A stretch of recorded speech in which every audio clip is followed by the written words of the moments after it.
네, 고맙습니다.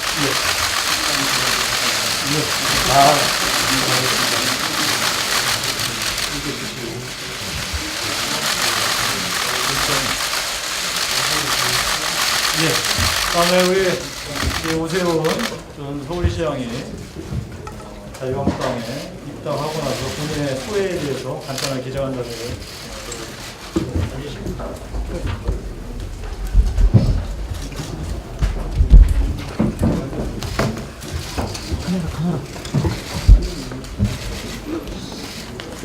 네,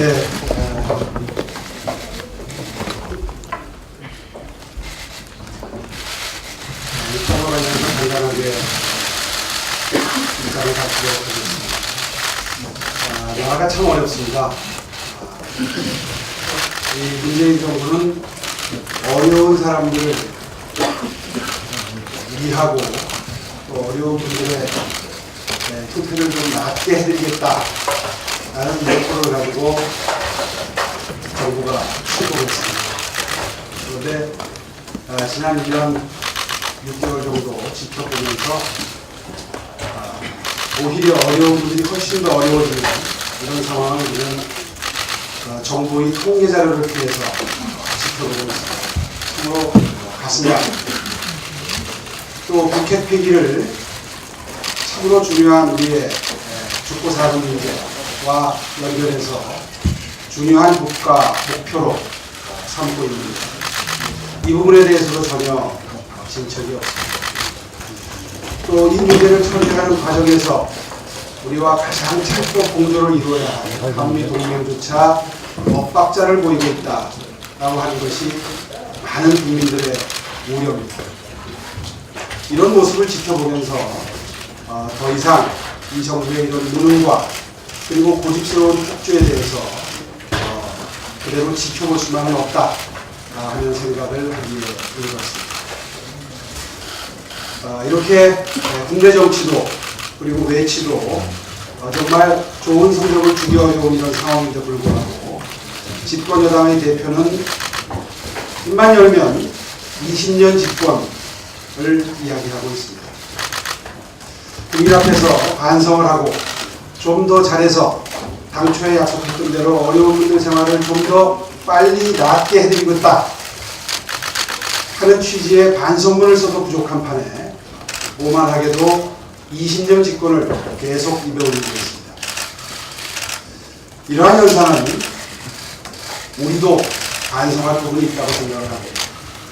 야당이 단일 대우를 형성하지 못하고 지리멸렬해 있기 때문에 그 점을 가볍게 보고 이렇게 실점을 거듭함에도 불구하고 20년 장기 집권이 가능하다고 하는 이런 이야기를 국민 앞에서 겸손되지 않게 반복적으로 얘기할 수 있는 그런 마음가짐이 생긴 거 아닌가 이런 판단이 듭니다. 그런 의미에서 미력이나마 보수의 단일 대우를 형성하는 데에 기여하고자 하는 마음으로 오늘 이렇게 다시 입당을 하게 되겠습니다. 그동안 반성을 많이 했습니다. 제 신중하지 못한 정치 행보 때문에 강원동 지역으로부터 비롯한 이른바 보수파의 가치를 믿고 그리고 지지해 주시는 분들께 많은 신뢰를 끼쳐드렸습니다. 그럼 제가 감히 이 보수의 단일도에 동참을 해서 역할을 할 수 있을까 고민도 많았습니다. 그러나 열과성을 다해서 최선의 노력을 다해서 이런 노력의 길에 미력이나마 동참하는 것이 시급하다 하는 판단으로 오늘 입당을 결심하게 됐습니다. 그동안 이 문재인 정부의 무능하고 그리고 독선적인 행태에 대해서 힘을 합해서 싸워오신 강원 동지 여러분들의 그동안의 노력에 경의를 표하고 저도 미력이나마 최선의 노력을 다하겠다 하는 말씀도 아울러 드리고 싶습니다. 이 정도로 제 간단한 입당 소회를 마치고 지금부터 혹시 질문하실 게 있으면 질문을 받도록 하겠습니다. 예. 예, 기자 여러분들. 이사님 어저께 페이스북 글에서 네. 그게 민생 비전과 미래 비전으로 하셨는데 이 점에 대해서 조금 더 상세하게 말씀해 주시겠어요? 어저께 일단 사과 말씀부터 드리겠습니다. 어저께 한 오후 한 2시부터 3시 사이에 갑자기 여러 언론사로부터 전화가 많이 걸려오는 바람에 일일이 전화 응대를 못 해드렸습니다. 그래서 미리 오늘 입장을 말씀드리려고 구상하고 있었던 부분을 어저께 갑자기 필요한 상황이 돼서 급히 페이스북 글을 쓰느라고 일일이 언론인 여러분들의 전화에 답변드리지 못한 점 죄송하게 생각합니다. 지금 질문을 주신 것처럼 어저께 그 글을 통해서 국민으로부터 사랑받는 민생정당 그리고 4차 산업혁명으로부터 시작된 신문명의 시대를 열어가는 미래정당 이 두 가지를 앞으로 제가 힘쓸 노력할 그런 목표로 이렇게 제시한 바가 있습니다. 여러분 잘 아시다시피 제가 이제 입당을 하게 되면 국가 미래 비전 위원장, 특위위원장의 업무를 수행하게 됩니다. 바로 이 국가 미래 비전 특위를 통해서 구현해 나가야 될 가치가 바로 이 민생정당, 미래정당으로서의 면모라고 저는 생각을 합니다.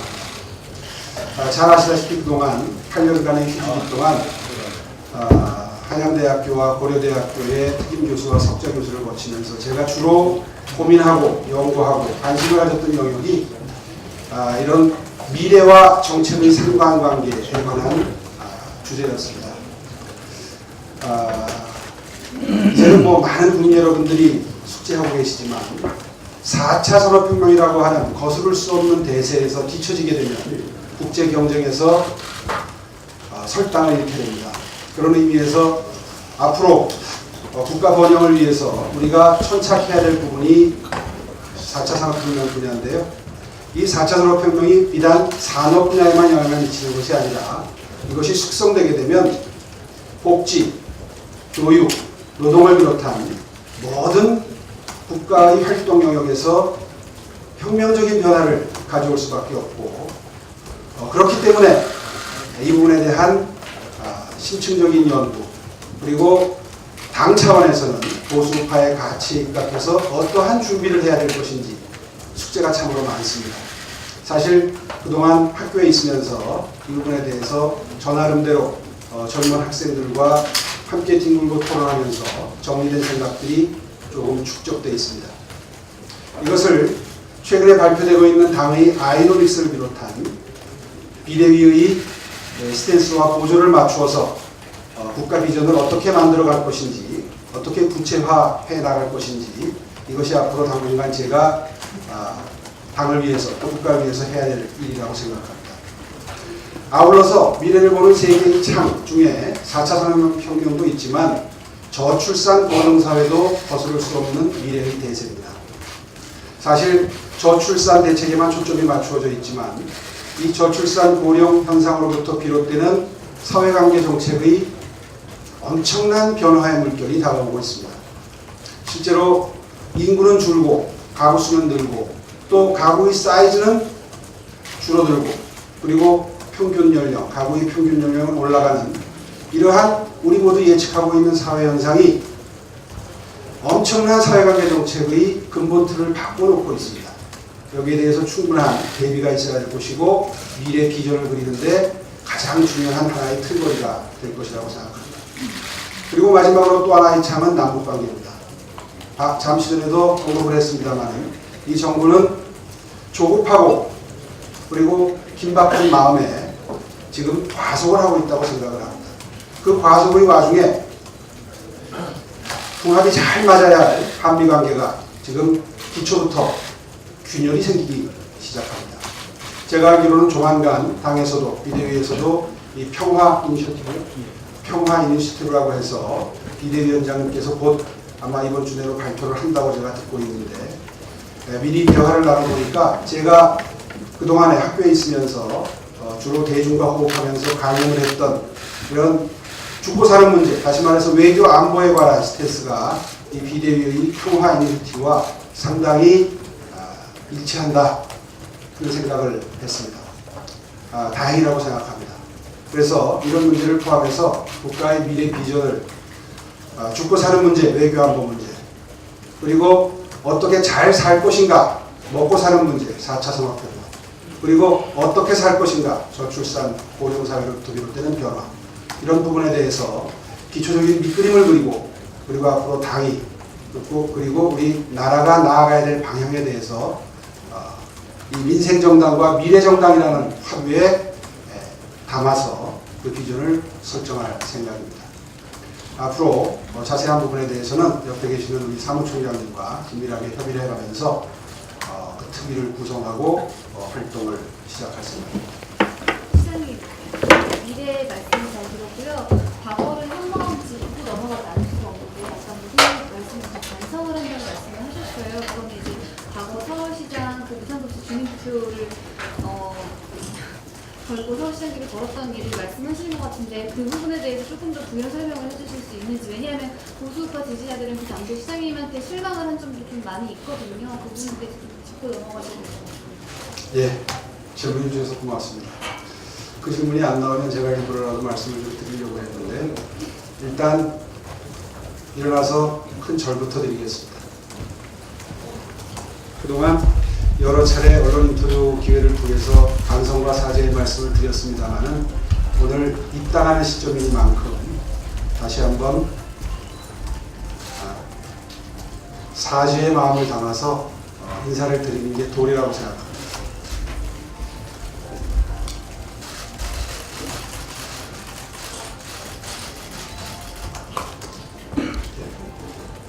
휴대폰인가 했더니 제 거네요.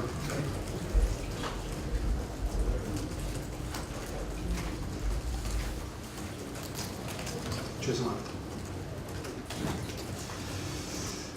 사실 그동안 언론을 통해서 기회 있을 때마다 저의 서울시장직을 걸고 행했던 주민투표, 주민투표 그 자체의 의미에 대해서는 뭐 아직도 자부심을 느끼고 있습니다만, 그 투표 결과에 대해서 직을 걸고 투표를 행하고, 그리고 그 결과 임기를 다 마치지 못하고 중도에 사퇴했던 부분에 대해서는 여러 차례 국민 여러분들께, 또 저를 지지해 주신 지지자 여러분들께, 그리고 당원 동지 여러분들께 사죄의 말씀을 드린 바가 있습니다. 오늘 이 자리에서도 역시 마찬가지 심정입니다. 그 부분에 대해서는 다시 한번 깊이 머리 숙여서 사죄의 말씀을 드립니다. 기회를 주셨으니까 잠시 설명을 하자면, 당시에 이 문제는 지금까지 계속되고 있는 이른바 복지 포퓰리즘이 분명하게 예상되는 시점에서 한 번은 국가적으로 복지 기준선에 대해서 국민의 의사를 여쭙고, 그리고 국민들이 만들어주신 복지 기준선에 맞추어서 앞으로 복지 정책이 펼쳐 나아가줘야 되겠다라고 하는 저 나름대로의 소명의식과 책임의식이 발로였던 것입니다. 결과적으로 당시에 민주당 진영에, 당시 야당 진영에 나쁜 투표운동의 프레임에 걸려들어서 투표율이 법정 개표, 개함 요건에 도달하지 못하는 바람에 개표하지 못해서 그 국민의 뜻을 펼쳐 보일 기회조차 박탈당했던 부분에 대해서는 지금도 매우 안타깝게 그리고 아쉽게 생각을 합니다. 다만 그 충정만큼은 꼭 전달이 됐으면 좋겠다 하는 아쉬움은 아직도 가지고 있습니다. 당시 상황으로 돌아가서 길게 설명드리고 싶지는 않습니다. 아마 오늘 이 자리가 그런 설명을 길게 하게 되면 또 초점이 흐려질 수 있는 그런 상황이기 때문에 길게 말씀드리지는 않겠습니다만, 저는 민주국가가 바람직한 미래를 향해서 나아감에 있어서 마지막 관문이 인기영합주의적인 정부 정책의 반복이라고 생각을 합니다. 저는 당시에 그 점을 극복하는 것이 우리 국가의 미래에 가장 중요한 마지막 고비라고 생각을 했고, 그래서 그 점에 대해서 책임 있는 정치인으로서 제 운명을 걸고 정치적인 결단을 했다라고 설명을 드리겠습니다. 오늘은 그 정도로만 설명을 드리겠습니다. 시장님 그러면 보수 단일대로 이루시겠다고 했는데 현실적으로 어떤 대안들이 있으신지 요즘에 나오고 있어요.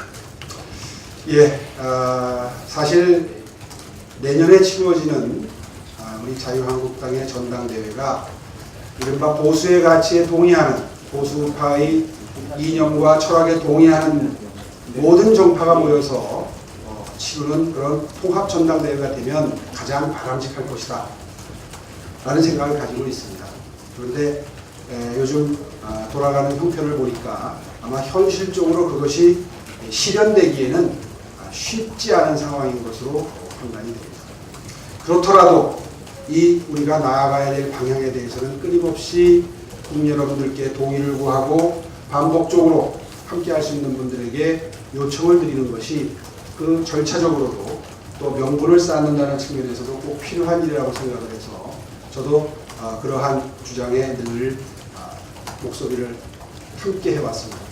아마 이 순간 이후에도 계속해서 그런 요청을 드리는 것은 계속될 것이고요. 그게 앞으로 통합전당대회 형태가 됐던, 또 뜻을 같이 하는 그런 정치인들께서 다 함께 자유한국당에 동참하는 형태가 됐던 간에 앞으로 계속해서 이 보수의 단일대우 형성이라고 하는, 그래서 다음 다가오는 총선에서 승리해야 된다고 하는 이런 목표를 향해서 다 함께 힘을 합해서 나아갈 수 있도록 저도 미력이나마 최선의 노력을 다하겠습니다. 시장님 그 보수 단일 대우를 말씀하셔서 드리는 질문인데, 그러면 그 아까 전에 말씀하신 신중치 못한 정치 행보나 지난날의 반성에는 그 박근혜 전 대통령 탄핵 국면 당시에 탈당했던 그런 행보도 포함이 되는 건지? 예, 당연히 포함되죠. 질문을 주셨으니까 그 부분에 대해서 또 잠시 설명을 드리자면, 사실 그때에 탈당을 하고 바른정당을 창당을 했던 경위는 다 기억하고 계시겠지만, 당시에 해외에 체류하고 있던 보수 우파의 가치를 대변해 줄 수 있다고 판단됐던 후보의 지지율이 상당히 높았고, 그분을 중심으로 해서 대선을 치러서 한번 해볼 만한 대선을 만들어 보자 라고 하는 공감대가 형성이 됐던 것이 가장 큰 바탕에 있었습니다. 사실 그때는 회고해 보건대 제 지지율이 많이 차이가 나는 2위였습니다. 그래서 정말 깊은 고민 끝에 그분을 중심으로 대선을 치르는 것이 그때의 정치 상황에 비추어서 최선책이다 라고 하는 정치적인 판단이 바탕에 있었습니다. 그런데 뭐 다 기억하시다시피 당시에 그것이 조기에 좌절이 됐고, 그 바람에 그 실험이 좌초하기에 이르렀습니다. 그 충심이, 그 바탕되는 생각이 어디에 있든 간에 결과적으로 실패한 정치 실험이 된 것에 대해서는 참으로 깊이 머리 숙여서 반성의 마음을 국민 여러분들께, 또 지지해 주셨던 국민 여러분들께 전해드리는 것이 도리라고 생각해서 아까 그 마음까지를 담아서 사죄의 인사를 드렸었습니다. 이번 기회에 그 정도, 그 충정도 국민 여러분들께 충분히 전달이 됐으면 하는 바람입니다. 그 아까 그 야당이 직위멸렬하다라고 그런 말씀하셨잖아요. 그 보도 발언에서 어떤 의미에서 그렇게 생각하셨는지. 예, 아까 집권여당 대표의 계속되는 20년 집권 동원에 대해서 말씀드리는 과정에서 보수파의 가치를 지켜나가는 정당들이 단일 대우를 형성하지 못하고 있다라는 관점에서 드렸던 표현인데, 지금 생각해보니까 너무 표현이 과했지 않나 싶은데요. 어쨌든 이렇게 분열되어 있는 현재의 보수파 야당, 자유민주적 기본 질서와 자유시장 경제 질서를 마음 한가운데 품고 국가의 미래를 그려가야 한다고 하는데 공감하는 사람들이 지금 현재는 흩어져 있다 하는 관점에서 드렸던 말씀이고요. 다시 한번 강조해서 그 단일대우 형성을 위해서 최선의 노력을 다하겠다는 의지도 함께 이렇게 말씀드리겠습니다. 내년 2월 전당대회에서는요 어떤 역할을 하실지와 다음 총선에서 광진에서 직접 여당 대표와 같이 붙을 것이란 시나리오도 나오는데요. 그 총선에서는 어떤 역할을 하실 것인지 말씀 부탁드립니다. 예, 일단 내년 2월 말 3월 초로 예상이 되는 전당대회에서 어떤 형태의 참여가 있을지는 아직 고민이 끝나지 않았습니다. 다 알고 계시다시피 지금 지도체제 문제도 지금 현재 논의가 진행 중이고요. 그리고 그와 연동이 돼서 선출 방법도 여러 가지 변수가 있을 수 있는 상황이기 때문에 지금 그 결심을 한다는 것은 이르러도 너무 이르다 하는 판단을 하고 있습니다. 그 부분은 추후에 지켜보면서 결정을 해야 될 문제로 생각이 되고요. 다음 총선에서 제가 어떤 행보를 걸을 것이냐 하는 부분에 대해서 아마 어제 오늘 관심이 많으신 것 같습니다. 사실 지금 거주하는 곳이 광진구인 것은 맞습니다. 그런데 그곳에 총선을 의식해서 거주하고 있는 것은 아니고요. 제가 시장직을 사퇴하고 8년이 흘렀습니다. 그동안 종로에 출마를 위해서 2년 거주한 기간을 빼면 나머지 6년의 기간을 광진구에 지금 거주를 하고 있습니다. 아마 그런 관점에서 나온 이야기인 것 같습니다. 지금의 마음가짐은 광진구가 됐든 어디가 됐든 간에 당에서 필요하다고 판단이 돼서 요청하는 곳이라면 광진구가 그렇게 우리 당 입장에서는 선거를 치르기가 수월치 않은 곳이긴 합니다만은 그것보다 더 어려운 곳으로 가라 라고 해도 그곳을 찾아가서 제 책임을 다하는 것이 제 도리다 하는 마음가짐으로 임하겠다. 오늘은 그 정도로 말씀을 드리겠습니다. 그 부분에 대해서는 제가 추가로 좀 말씀을 드려야 되겠습니다. 오세훈 전 서울시장이 우리 당의 입당 의사를 표명했을 때 사무총장으로서 우리 당의 구상과 입장을 말씀드렸습니다. 이것도 공개적으로 말씀을 드려야 되겠습니다. 오세훈 전 서울시장이 다른 정당에서 다 아시다시피 대한민국 정치 1번지 종로에 지역구를 총선에 출마했던 것도 알고 계실 겁니다. 2016년에 그때는 자유한국당이었지만 이제 새롭게 들어오셔서 어차피 현실 정치를 하려면 당협위원장을 맡아서 2020년 21대 총선을 준비해야 되겠죠. 저는 사무총장으로서 오세훈 전 서울시장 같은 지명도와 명망이라고 한다면 정말 당으로서 반드시 탈환해야 할 험지로 가주셔야 마땅하지 않겠는가라는 말씀을 드렸고, 단지 그게 험지 정도를 넘어서 상대 후보가 우리가 반드시 이겨서 이 총선 승리 전체를 견인하는 그 상징적 임무를 겨냥해야 한다라는 정도로 말씀드린 바 있습니다.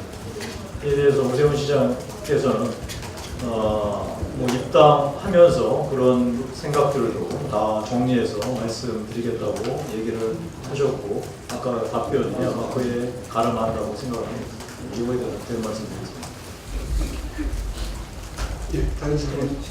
다른 질문인데요. 시장님 이후에 지금 이제 서울시장을 3선째 하고 있는 박원순 시장의 뭐 시정이나 이런 거에 대해서 좀 어떻게 평가를 하고 계신지.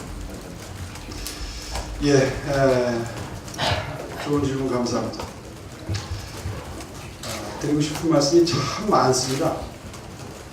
참 많은데 오늘은 입당 의견을 말씀을 드리고 또 경위를 설명드리는 자리이니만큼 그 부분에 대한 제 하고 싶은 많은 말들을 자제하도록 하겠습니다.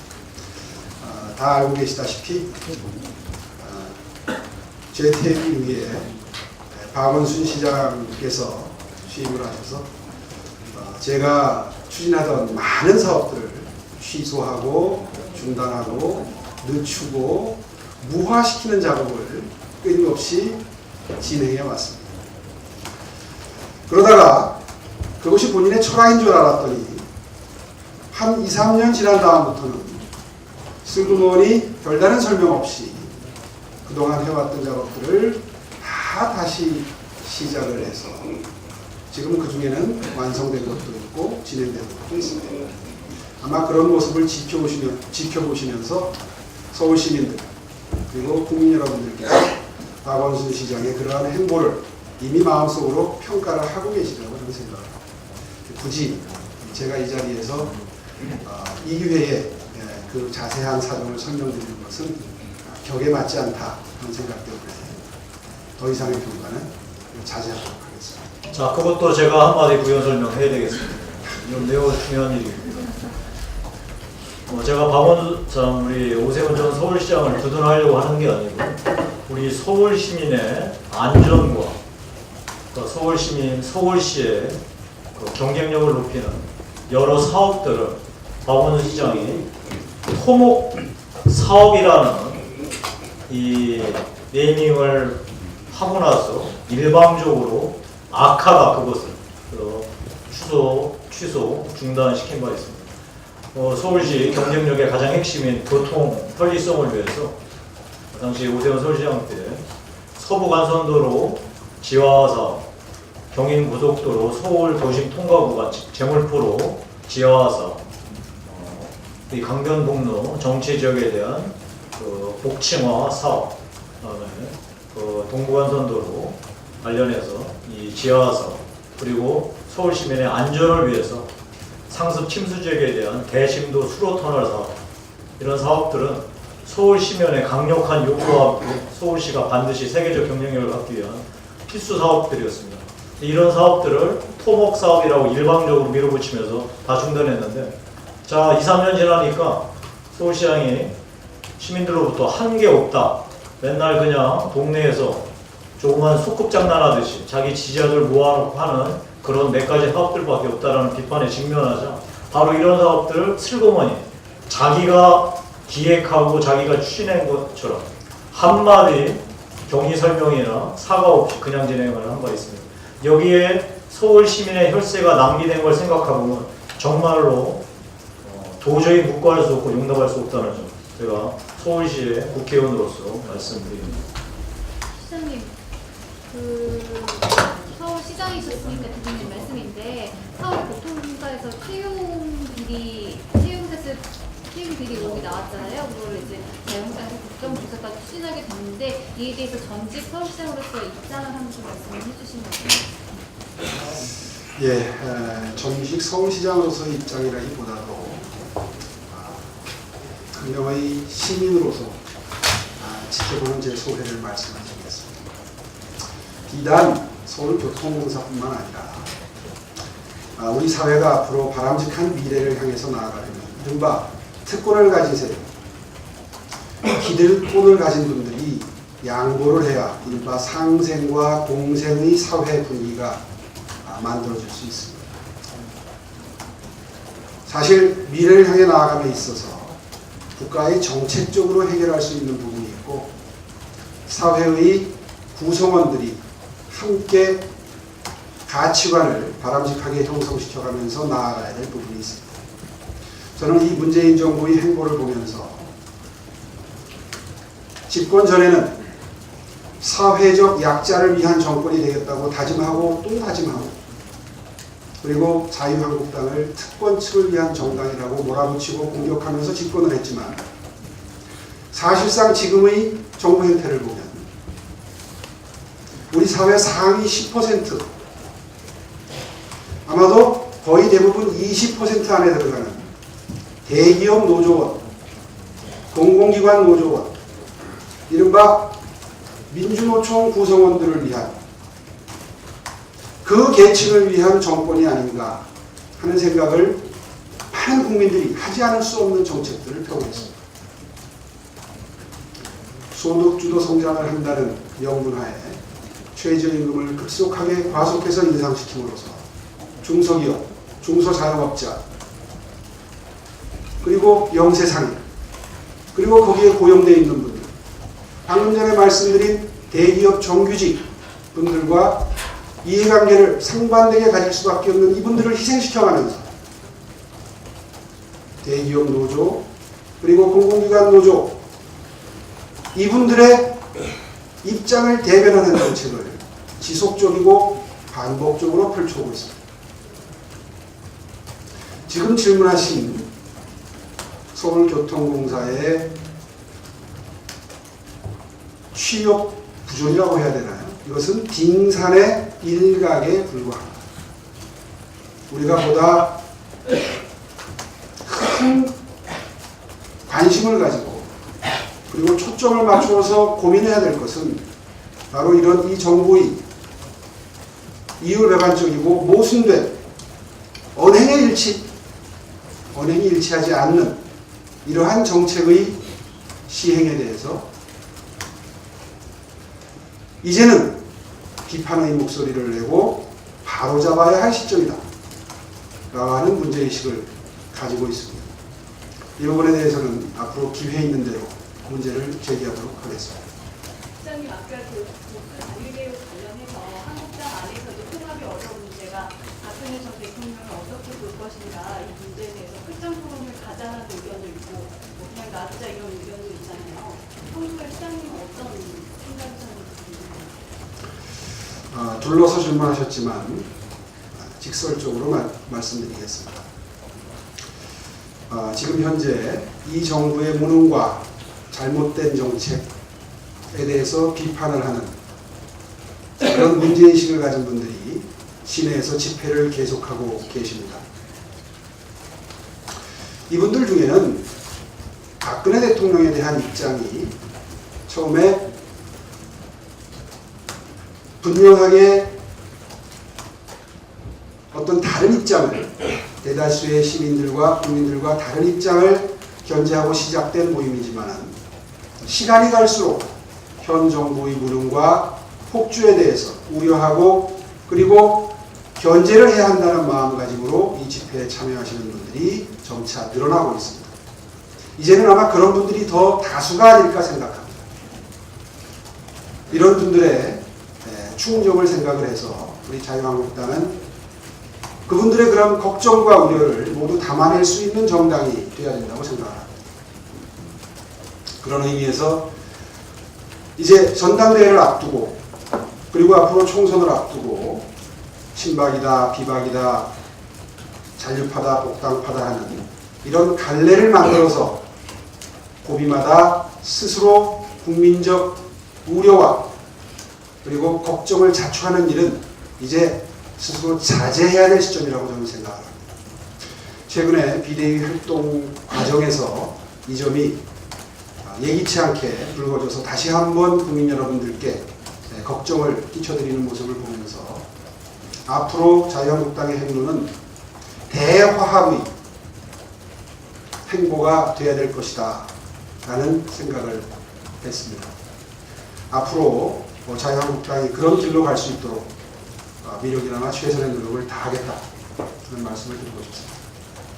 시장님 한 가지만 좀 더 중요한 것 같은데 아까 전에 돌아가서 바른정당에 나가셨을 때 말씀을 그러니까 특정 비밀을 거론하자면 전 유엔 사무총장을 하셨던 그 분을 이 대통령 후보로 옹립하기 위해서 나가셨다는 취지로 말씀하셨는데 사실 바른정당이 창당했던 계기 중에 하나는 개혁 보수에 대한 열망도 있었거든요. 그러니까 자유한국당에서는 개혁 보수를 실현할 수 없다고 믿는 분들이 나가서 이제 상당한 당이 바른정당이기도 하다고 저는 알고 있는데 그 부분에 대해서는 좀 어떻게 생각을 하시는지. 예. 개혁 보수. 물론 당시에 외부적으로 명분적으로는 아마 그런 입장이 분명히 국민 여러분들께 전달이 됐었을 겁니다. 제가 아까 솔직하게 말씀을 드리지 않았습니까? 정치를 하는데 외부적으로 명분을 삼는 것이 있고 그리고 사실 그것을 그런 움직임을 만들어내는 바탕의 흐름이라는 게 있는데 그때 아무리 보수의 가치로 명분을 삼아서 결행을 했더라도 아마 당시에 많은 국민 여러분들은 아마 곧 귀국하게 될 모 후보자의 어떤 활동 공간을 마련해주기 위해서 그분의 어떤 대선 출정의 플랫폼을 만드는 작업이구나 라는 것을 지금 질문하시는 기자분을 포함해서 모르셨던 분은 아마 안 계셨던 걸로 저는 짐작을 합니다. 글쎄요, 그렇게 질문하시면은 명분론의 입장에서 답변을 드릴 수도 있지만 오늘 허심탄회하게 왠지 마음을 다 열어놓고 드리고 싶은 마음이어서 허심탄회하게 말씀을 드렸습니다. 허심탄회하게 한 가지만 더 서울시장으로 왜 안 나오셨어요? 글쎄요. 어떤 정치적인 행보를 함에 있어서는 많은 복합적인 이유가 있을 수 있습니다. 그거를 한두 가지로 요약해서 말씀드리면 쉽지가 않습니다. 저는 저의 정치적인 행보가 저 개인의 행보가 아니라 보수 우파 진영의 어떤 굉장히 중요한 흐름을 만들어낼 수 있는 그런 행보일 수도 있다는 생각을 합니다. 제 입으로 이런 말씀을 드려서 어떻게 보면 주제넘게 들리실 수 있는 부분입니다만 선택을 가벼이 할 수 없는 그런 입장에서 당시에 제 주변에서 저에게 정치적인 행동에 대해서 충고를 주시고 또 많은 좋은 말씀을 주시는 분들이 바로 그런 점을 걱정을 많이 하셨습니다. 제가 애둘러서 말씀을 드리지만 무슨 뜻인지 다 알아들으시라고 저는 생각을 하는데 그런 의미에서 여러 가지 종합적인 입체적인 판단을 할 수밖에 없었다. 그리고 그 결과가 그렇게 나타났던 것이다. 세간에 알려진 것과 많이 다른 부분도 있습니다.